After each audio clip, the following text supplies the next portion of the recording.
తిరుచానూర్ పద్మావతి దేవి అలివేల్ మంగాపురంగా మనకు ప్రసిద్ధి చెందింది. స్కాంద పురాణం ప్రకారం వెంకటాచల మహాత్యంలో ఈ తిరుచానూరు వెంకటేశ్వరుని ప్రియ సతీమణి శ్రీ పద్మావతీదేవి నివాసం. ఈ పుణ్యక్షేత్రం అలివేల్ మంగాపురంగా ప్రసిద్ధి చెందింది. అలర్ అంటే సాంస్క్రిట్లో అలర్ అంటే తామర పువ్వు, మేల్ అంటే పైన, మంగ అంటే దేవత, పురం అంటే ఊరు. అదే అలివేల్ మంగాపురంగా ప్రసిద్ధి చెందింది. ఇదే అలివేల్ మంగాపురం ఆలయ ఆవరణలో పద్మ సరోవరంలో లక్ష్మీదేవి బంగారు కమలాలపై ఉద్భవించినది కాబట్టి పద్మావతీదేవిగా ప్రసిద్ధి చెందింది. తీర్థయాత్రల సమయాల్లో తిరుమల వెంకటేశ్వరుని దర్శించుకునే ముందు తిరుచానూరులో కొలువై ఉన్న పద్మావతి అమ్మవారిని దర్శించిన తర్వాతనే యాత్ర ఫలప్రదమవుతుందని వెంకటాచల మహాత్మ్యంలో స్పష్టంగా చెప్పబడి ఉన్నది.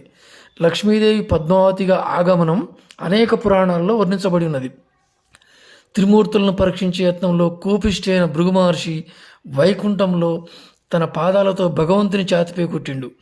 భగవంతుడు కోపం తెచ్చుకోకుండా అనేక సపర్యలు చేసిండు ఆ భృగు మహర్షికి. ఆ విషయమై లక్ష్మీదేవి అలిగి పాతాళానికి వెళ్ళి అక్కడ తపస్సు చేయని ఆరంభించింది. తర్వాత సువర్ణముఖి నది ఒడిన 12 సంవత్సరములు తపస్సు చేసింది.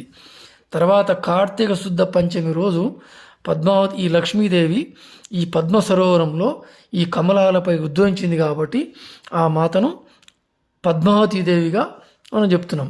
ఇప్పుడున్నటువంటి అలివేల్ మంగాపుర ఆలయం ఈ లక్ష్మీదేవికి సంబంధించినటువంటి పద్మావతీదేవి